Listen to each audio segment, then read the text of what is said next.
Rakyat Tambun adalah keluarga saya. Saya kasih dan sayang kepada mereka. Saya yakin mereka begitu akrab dengan saya dan kami akan bersama-sama membangunkan seluruh Parlimen Tambun ini, insya-Allah.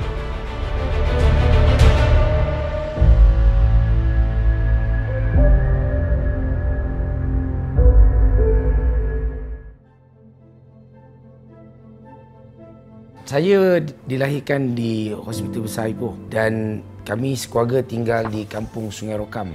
Dahulu, Kampung Sungai Rokam ni terletak dalam kawasan Parlimen Tambun. Tetapi sekarang sebenarnya Kampung Sungai Rokam ni dah masuk dalam Parlimen Kopeng. Tapi selepas tu, walaupun saya dibesarkan di Kampung Sungai Rokam, kemudian saya berpindah ke Tambun, berkahwin juga dengan orang yang daripada Tambun. Bapa saya juga berpindah ke Tambun dan ataupun Pekan Kecil Tambun itulah. Jadi sebahagian daripada kehidupan saya waktu saya membesar. Tak pernah ada, tapi saya daripada kecil lagi saya memang minat bermasyarakat lah kot. Di waktu sekolah saya minat berpersatuan dan sebagainya. Dalam masa yang sama saya minat ikut bapa saya. Bapa saya juga orang politik. Dia pernah menjadi ketua bahagian. Waktu itu dia dengan Parti UMNO. Kemudian dia juga pernah jadi senator di Dewan Senat selama 2 penggal. Jadi dalam waktu dia berpolitik saya rajin mengikut dia. Daripada situ saya fikir datang niat ataupun timbul minat untuk lebih bergerak lebih aktif dan saya benar-benar faham tentang perjuangan, tentang apa yang perlu kita capai, bagaimana nak memajukan bangsa, bagaimana kita nak meningkatkan syiar Islam, mempertahankan kedaulatan negara, membawa pembangunan kepada negara agar ekonomi rakyat terbela dan sebagainya. Itu yang perkara yang saya dapat, maka saya teruskan. Saya fikir pemimpin yang hebat dia mesti ada pengetahuan yang luas, dia ada ilmu, tetapi dalam diri dia mesti ada satu kesucian hati. Mesti bekerja dengan ikhlas demi rakyat kerana Allah, mementingkan kepentingan ramai lebih daripada kepentingan diri dan juga kumpulan dia, malah parti dia sendiri, dan mesti ada faham batasan agama, batasan budaya. Perkara ini cukup penting untuk membolehkan seorang itu menjadi pemimpin yang hebat. Rakyat Tambun adalah keluarga saya. Saya kasih dan sayang kepada mereka. Saya yakin mereka begitu akrab dengan saya dan kami akan bersama-sama membangunkan seluruh Parlimen Tambun ini, insya-Allah. Kalau nak cakap tentang perjuangan, sehingga saya mati. Tetapi kalau bercakap tentang nak memegang jawatan politik, saya sanggup tinggalkan pada bila-bila masa saja asalkan ianya membawa kebaikan kepada orang terbanyak. Saya tidak pernah nak berpolitik kerana saya berpolitik kerana saya fikir itu satu perkara yang perlu saya lakukan pada masa dan ketika itu. Pesanan saya kepada anak-anak muda yang berminat untuk terlibat aktif dalam bidang politik amat saya alu-alukan. Tetapi jangan sesekali kita terlibat dengan parti politik ataupun terlibat dengan dunia politik dengan niat untuk menjadi pemimpin besar, nak jadi ketua bahagian, nak jadi wakil rakyat, nak jadi menteri. Tak perlu ada cita-cita itu.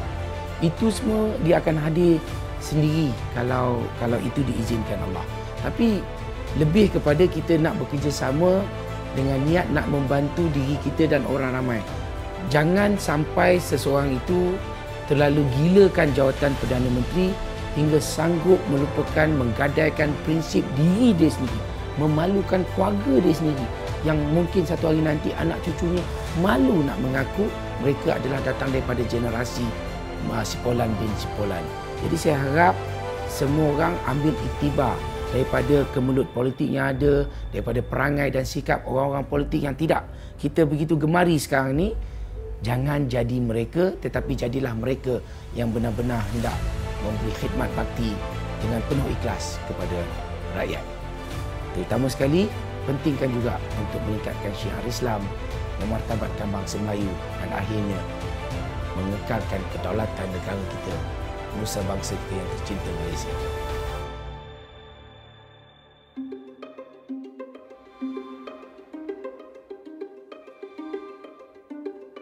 Peja ni kalau orang lain tengok daripada luarannya seorang yang Mungkin dia anggap seorang yang sangat tegas, namun begitu dia seorang yang sangat ramah, betul? Tapi satu benda yang mungkin orang tak perasan ialah dianya sangat lembut hati. Kalau saya tengah tengok TV dengan dia, tiba-tiba dia dah nangis. Kalau macam cerita romantik punya ending ke, orang tu dapat kahwin dengan girlfriend lama ke, dia dah nangis teresa-resa. Tapi itu adalah sebenarnya benda yang underpin his character. The fact that dia seorang yang lembut hati, dia rasa sentiasa nak menolong orang, dia tak suka tengok orang dalam kesusahan, dan itu saya rasa orang mungkin tak tahu karakter sebenar dia. Kami sebenarnya memang bekerja sepenuh masa. Politik telah menyebabkan Peja banyak terpaksa pergi ke sana ke sini. Dia pernah berkhidmat di Kedah. Lepas tu dia bila memulakan Parti Bersatu, dia telah mula bergerak di Perak sementara kami di Kuala Lumpur. Jadi anak-anak kami sebenarnya sangat biasa dengan mak dan bapaknya terlalu sibuk. Masa sekolah memang dia suka, memang sifat kepimpinan tu memang dah ada lah. Sebab dia nak jadi prefect, tak jadi, masa tu dia suka bawa tie rasanya tie bapak lah dia bawa.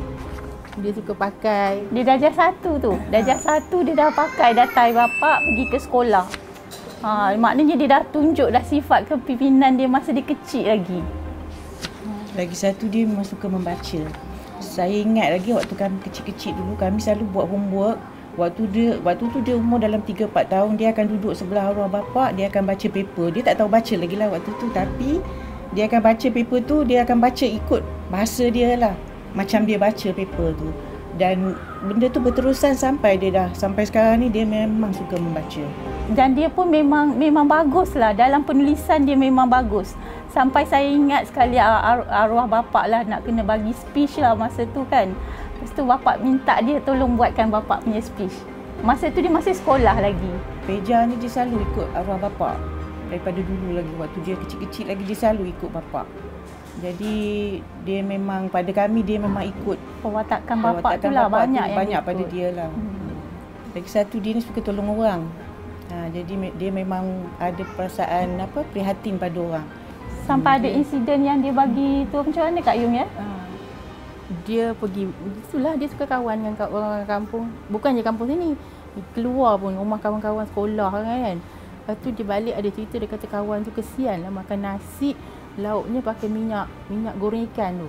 Mak tak ada cakap kat kami. Lepas tu kita masa tu kecil tak tahu, dengar je lah kan. Tapi besok paginya bila mak nak masak, buka fridge, mana hilang ikan dengan ayam ni.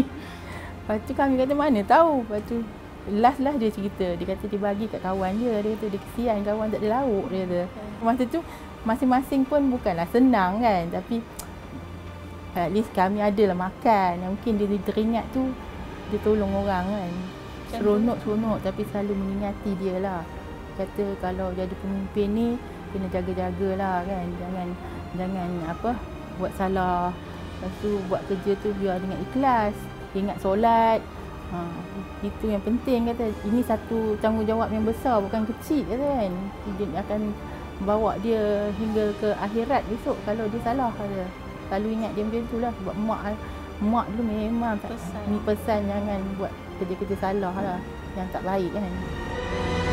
Datuk Seri Mak Faizal ni dia seorang yang jovial, dia periang, dia peramah, mesra. Dan satu lagi sikap dia yang paling saya nampak ada sampai sekarang adalah dia sifat dia suka menolong orang mengikut kepada kemampuan dia lah. Apa pun kecil ke besar ke, selagi dia mampu untuk tolong, dia akan tolong. Dan bila dia dah tolong tu, dia macam dia tak ingat yang dia dah pernah tolong orang. Dia just tolong for the sake of, that is dia punya nature lah. Kalau kita tengok, YB Peja ni dia kurang protokol. Siapa pun boleh dekat dengan dia. Bila-bila masa, di mana saja. Semoga dia berjaya pada kali ini dan terus mentadbir dan memimpin rakyat.